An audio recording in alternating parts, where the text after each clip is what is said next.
En esta charla vamos a hablar algunos conceptos básicos de marcapasos, cómo funcionan, indicación y algunos problemas que pueden presentar. Los marcapasos entonces combinan una serie de componentes con el tejido corporal para formar un circuito completo. Tenemos un generador que tiene una fuente de energía, la batería dentro del generador de impulsos que genera el impulso y circuitos que controlan la operación del marcapasos.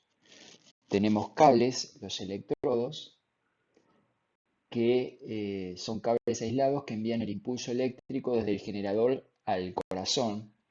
Los cables también transmiten señales eléctricas desde el corazón al generador de impulsos y el electrodo es un conductor ubicado al final del cable que entrega el impulso al corazón.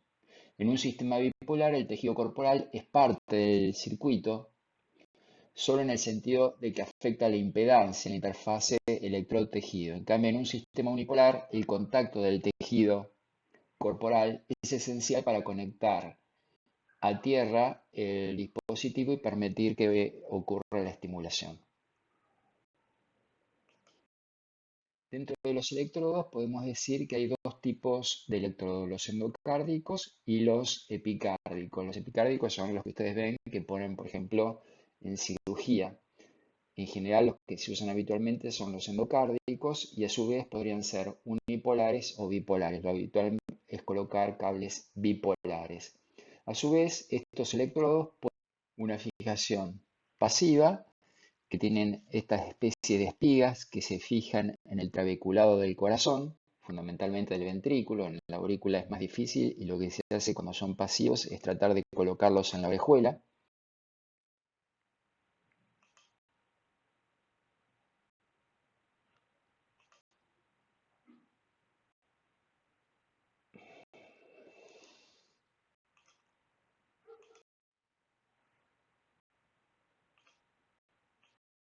Cuando analizamos el código de marcapasos, vemos que tienen tres letras. La primera letra, que es la función más importante del marcapaso, es la de estimular.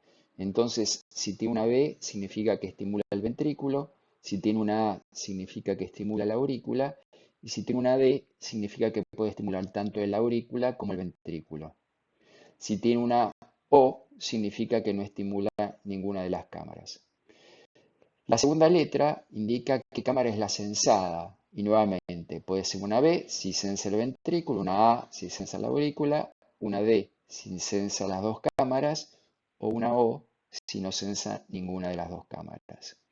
Y la tercera letra es el tipo de respuesta que va a hacer cuando sense alguna actividad. Entonces puede ser que si sensa alguna actividad gatille un estímulo, si sensa alguna actividad se inhiba el estímulo o que tenga las dos tipos de respuesta, de sensado y de gatillado.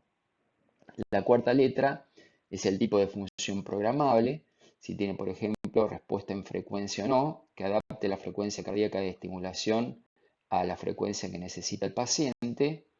Y hay una quinta letra que es cuando el sistema tiene alguna disponibilidad para realizar shock si el paciente lo necesita.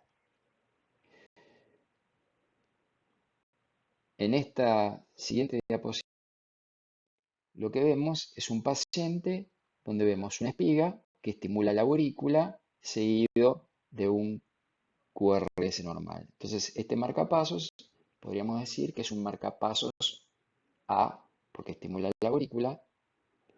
Acá vemos que tiene actividad propia y desapareció la espiga, quiere decir que sensó la aurícula, o sea que la segunda letra vuelve a ser una A porque sensa la aurícula. Y la respuesta que tuvo es que se inhibió, dejó de aparecer la espiga. Entonces es un AI. Alguien podría decir, bueno, pero ¿cómo sabemos que no es un DDD? Porque podría ser que sensa la aurícula, como vemos acá, pero que el ventrículo, como tiene buena conducción, también está siendo sensado y está siendo inhibido. Y sí, podría ser entonces también una AI o un DDD. En el ejemplo vemos que está marcapaseando el ventrículo, o sea que sabemos que por lo menos tiene una B. Aparece un estímulo aurícula-ventrículo y desaparece la espiga en esta zona, por lo cual sabemos que se está inhibiendo y que está sensando el ventrículo, por lo cual decimos que es un BBI.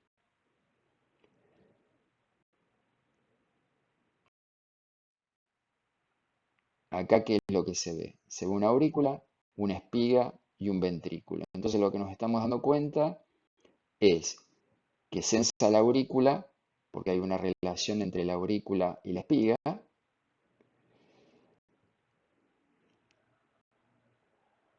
estimula el ventrículo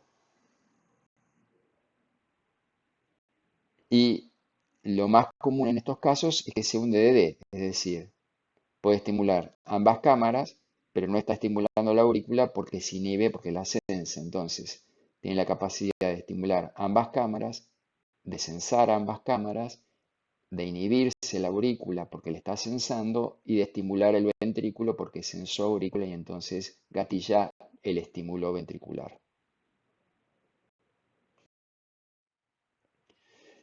Este es otro ejemplo donde vemos PQRS, no vemos ninguna señal. Este podría ser una I que sensa la aurícula y se inhibe, podría ser un BBI que sensa el ventrículo y se inhibe, o podría ser un DDD que sensa ambas cámaras y se inhibe porque tiene ritmo propio.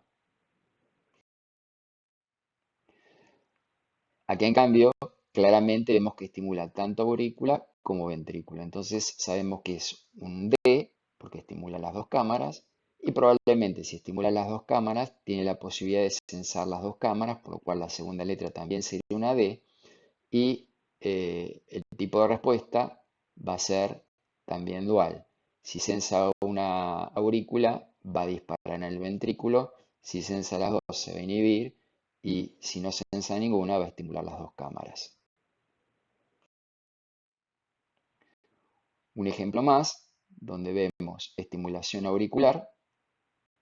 Quiere decir que la primera letra tiene que ser una A. Luego no vemos ninguna P sensada porque no tiene actividad propia, así que no sabemos cuál sería la segunda letra, pero probablemente si estimula la aurícula, la segunda letra tendría que ser una aurícula y se debería inhibir, por lo cual podría ser una AI. En este caso es un DDD que funciona igual, digamos. No sensa ninguna aurícula, por eso la estimula, y como sensa un QRS, no estimula el ventrículo, se inhibe, pero si no hubiera aparecido este QRS, hubiera aparecido una espiga que estimularía el ventrículo. La mayoría de los marcapasos realizan cuatro funciones, que son estimular la despolarización del corazón, sensar la función intrínseca del corazón, esta sería la primera letra de lo que veíamos, de la codificación de los marcapasos, la segunda letra, responder al incremento de la demanda metabólica al proveer estimulación con frecuencias cambiantes, esto sería la cuarta letra, la R, los que son de respuesta en frecuencia, y proveer información diagnóstica almacenada por el marcapasos. Ustedes saben que los marcapasos actuales tienen la posibilidad de decirnos, por ejemplo, si el paciente durante el seguimiento tuvo episodios de arritmias o no, que quedan registrados en el dispositivo. Cada circuito de estimulación eléctrica tiene las siguientes características: un voltaje, una corriente y una impedancia. El voltaje es la fuerza o empuje que provoca el movimiento de los electrones a través de un circuito. En un sistema de estimulación, el voltaje es medido en voltios, se representa por la letra B, es suministrado por la batería del marcapasos y frecuentemente van a ver en los controles que es referido como amplitud. Es decir, que el término amplitud y voltaje a menudo se usan indistintamente y se refiere a la salida que está generando el dispositivo. El flujo de electrones en un... La impedancia es la oposición al flujo de corriente. En un sistema de estimulación, la impedancia se mide en ohms, se representa por la letra R y es la medida de la suma de todas las resistencias al flujo de corriente. Todas estas mediciones son interdependientes y podríamos decir que la interrelación, este sería el electrodo, el catéter, el electrodo estaría aquí, donde se libera, y en la medida que aumentamos la apertura del grifo, la cantidad de energía de agua que sale será mayor. En la medida que cerramos la canilla, el voltaje sería menor y la salida de agua de energía en el electrodo sería menor.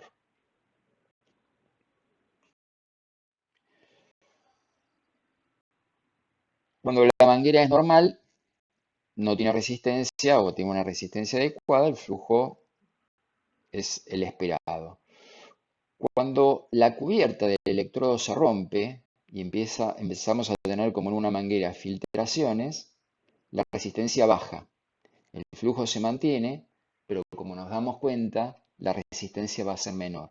¿Y esto qué va a hacer? Un mayor drenaje de energía y que la batería disminuya más rápidamente y se agote el marcapasos más rápidamente.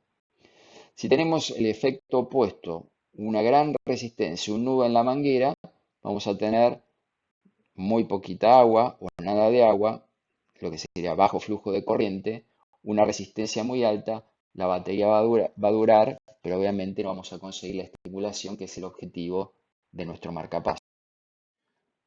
La ley de Ohms es el principio fundamental de la estimulación y describe entonces la relación entre el voltaje, la corriente y la resistencia.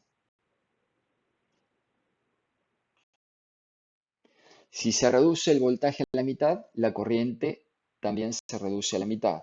Si se reduce la impedancia a la mitad, la corriente se duplica. Si la impedancia se incrementa, la corriente disminuye. Entonces, la lectura de alta impedancia reduce el drenaje de corriente de la batería e incrementa la longevidad de la batería.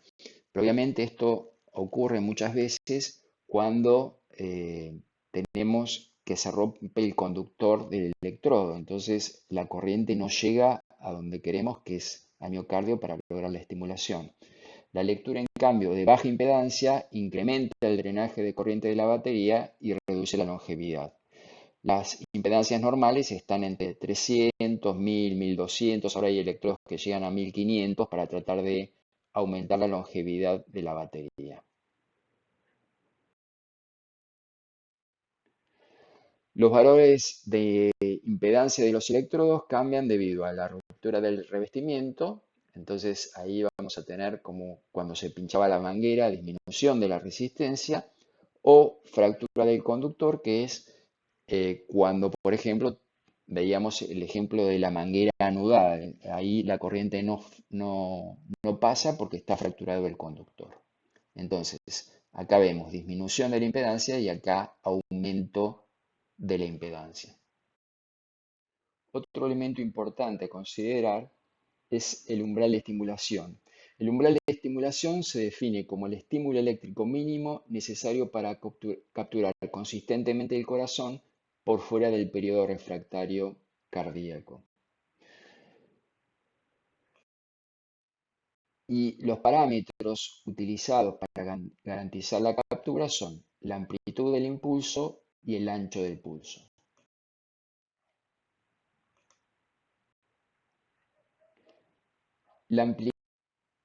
Y el ancho del pulso, que es el otro parámetro que podemos programar, se expresa en milisegundos y debe ser lo suficientemente largo para que la despolarización se disperse en los tejidos vecinos y que no sea solo una despolarización local.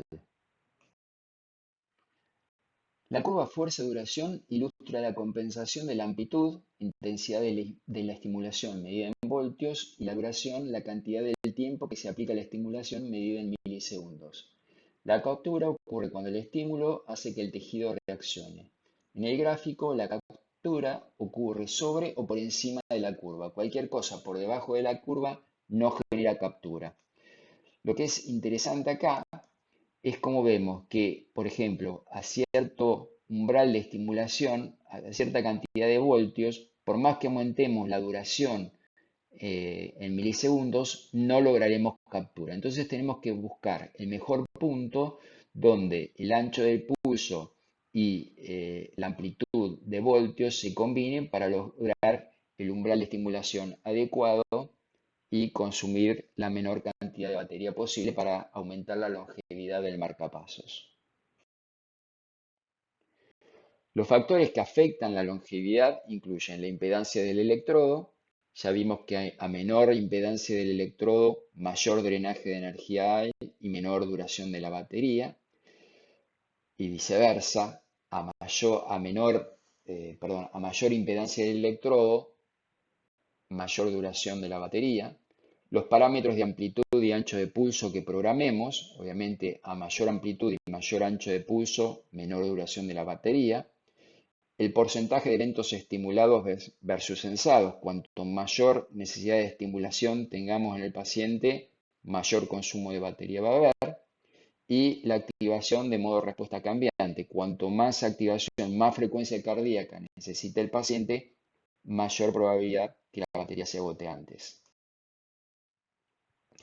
El sensado es otra de las características que tienen los dispositivos, que es la habilidad del marcapasos para ver cuando hay una despolarización espontánea o natural en el paciente. Los marcapasos sensan la despolarización cardíaca midiendo los cambios del potencial eléctrico de la célula miocárdica entre el ánodo y el cátodo.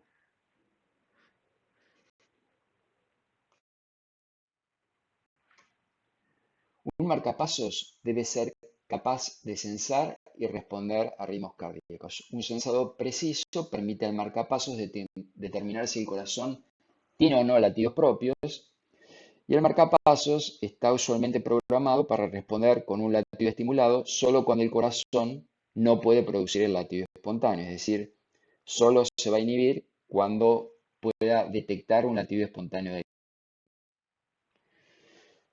El sensado preciso garantiza que no ocurran subsensados, es decir, que no se le escapen al marcapasos ondas P o ondas R espontáneas del paciente. Garantiza que el sobresensado no ocurrirá, es decir, que no confundirá actividad que no tenga que ver con el corazón, por ejemplo, una contracción de un músculo, tomándola como un evento propio del corazón e inhibiéndose, y provee adecuados intervalos para pulsos estimulados. Un apropiado evento sensado reiniciará la secuencia de tiempos del marcapasos.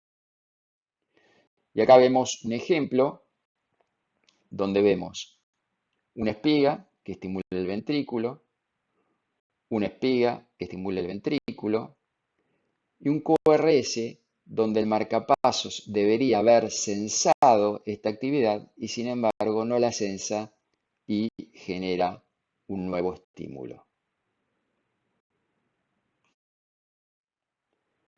Un ejemplo de sobresensado, acá vemos un estímulo en el ventrículo, un correcto sensado en el ventrículo, por lo cual no aparece una nueva espiga, es decir, se inhibió porque sensó esta actividad, y sin embargo acá vemos una pausa debido a que el equipo sensó, como nos muestra en este canal, una actividad ventricular que en realidad no existió.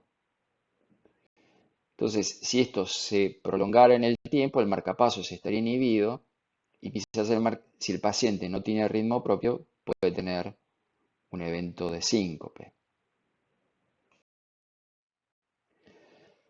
La sensibilidad. Mientras más grande sea el número, menor es la sensibilidad del dispositivo a los eventos intracardíacos. Para entenderlo tenemos que ver este gráfico. Acá vemos la amplitud y el tiempo. Entonces, si programamos la sensibilidad en 5, vemos que no sensa absolutamente nada. Si la programamos en 2,5, va a poder sensar esta onda, y si la programamos en 1,25, va a sensar esta onda y esta onda. Los factores que afectan la sensibilidad del marcapasos son la polaridad del electrodo, si es unipolar o bipolar, Como vimos, el unipolar, la diferencia entre el cátodo y el ánodo era de mucha distancia, por lo cual tiene mayor probabilidad de censar artefactos. La integridad del electrodo, la ruptura del revestimiento o la fractura del conductor van a afectar la sensibilidad, y las interferencias electromagnéticas, por ejemplo, el uso del electrovisor. Otra de las características que tienen los marcapasos es la posibilidad de tener una frecuencia cambiante, es decir, de adaptar la frecuencia de estimulación a las necesidades del paciente. Los marcapasos frecuencia cambiante proveen la capacidad de cambiar la frecuencia cardíaca cuando el nodo sinusal no puede proveer una frecuencia apropiada. ¿En qué pacientes están indicados? En los que son cronotrópicamente incompetentes o en los que tienen fibrilación auricular crónica de baja frecuencia. Como ustedes saben, el gasto cardíaco está formado por el volumen latido por la frecuencia cardíaca. Entonces, para aumentar el gasto cardíaco necesitamos aumentar la frecuencia cardíaca y eso logramos aumentar la estimulación. Hay varios sistemas para esto. Están los sensores de actividad que detectan movimientos físicos, entonces la pieza vibra y esto genera un aumento de la frecuencia cardíaca, o los sensores de ventilación minuto que miden los cambios de la frecuencia respiratoria y volumen corriente a través de lectura de impedancia transtorácica y en base a esto cambian la frecuencia cardíaca. También están los sistemas CLS que lo que hacen es miden los cambios de la impedancia en la interfaz electrodo-miocardio. Entonces, cuando hay más descarga inotrópica, esta impedancia cambia y entonces el marcapasos responde a estos cambios de impedancia con un aumento de la frecuencia. ¿Cómo determinamos entonces qué marcapasos ponerle a un paciente? Si la conducción AB es normal, si el paciente tiene ritmo intrínseco que responde al ejercicio, uno podría ponerle una AI. Si el ritmo intrínseco no responde al ejercicio, uno debería ponerle una IR, es decir, con respuesta en frecuencia. La realidad es que hoy se sabe que cuando el nodo sinusal no funciona bien, es muy probable que con el tiempo tampoco funcione bien el nodo auriculoventricular. Entonces, en general, marcapasos ahí no se ponen y se ponen directamente DDD.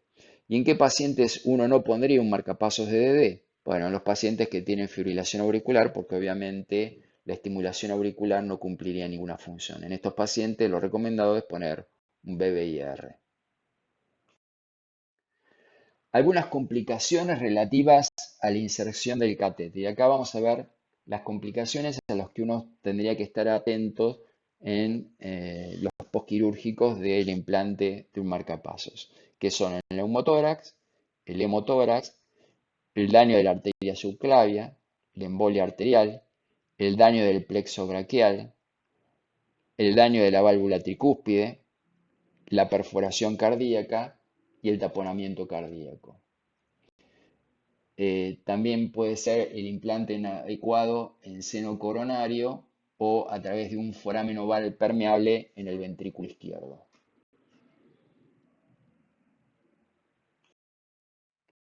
Las complicaciones relativas al catéter, la estimulación diafragmática, por eso en el implante lo que se hace habitualmente es estimular a alto voltaje para estar seguro de que no estimule el diafragma, la endocarditis, la falla del aislante del conector, fracturas del catéter, a veces por el nudo, bloqueo de salida o falla del sensado y las trombosis venosas. Complicaciones relativas al bolsillo, hematoma, erosión, infección, dolor, migración del marcapasos, porque a veces se suelta el punto de fijación, o estimulación pectoral. ¿Qué funciones podemos programar en un marcapasos? En un marcapasos podemos programar, si es unicameral, el modo, la frecuencia mínima, la frecuencia máxima del marcapaseo, la amplitud del pulso, el ancho del pulso, la sensibilidad, la histéresis, los periodos refractarios, la polaridad, el parámetro del sensado y los periodos de Blanking.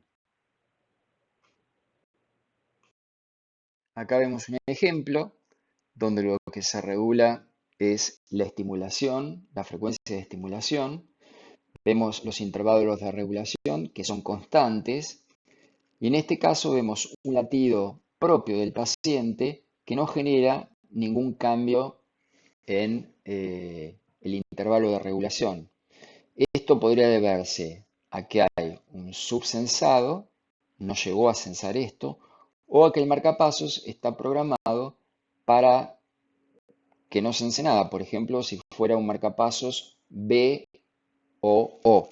Entonces estimularía a una frecuencia fija y no importaría que aparecieran latidos propios. Si nosotros en cambio programamos la sensibilidad y lo programamos como BBI, cuando sense un latido propio, si está fuera del periodo refractario del marcapasos, va a censar esa actividad y va a comenzar un nuevo ciclo de regulación, un nuevo ciclo de marcapaseo, manteniendo siempre el intervalo, pero a partir de este estímulo sensado.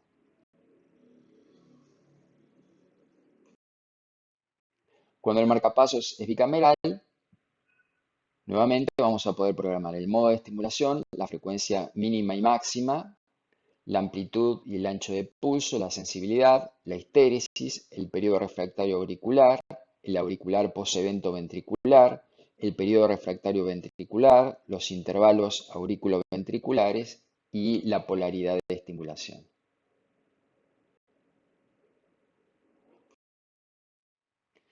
Acá vemos un ejemplo, estimula ventrículo, estimula aurícula, ventrículo, aurículo, ventrículo, entonces vamos a tener un periodo refractario auricular, un periodo refractario ventricular, que si cae algún estímulo dentro de estos periodos refractarios, un latido propio, perdón, el equipo no lo va a censar. Esto es por un mecanismo de seguridad. Condiciones para que una onda sea censada: debe caer fuera del periodo refractario, como comentábamos recién, debe tener un voltaje suficiente, lo que veíamos antes, en la medida que aumentamos la sensibilidad del equipo, baja el número que aparece como censado y debe tener una velocidad de crecimiento adecuada. Esto es para que, por ejemplo, el equipo no sense la onda T como una actividad propia.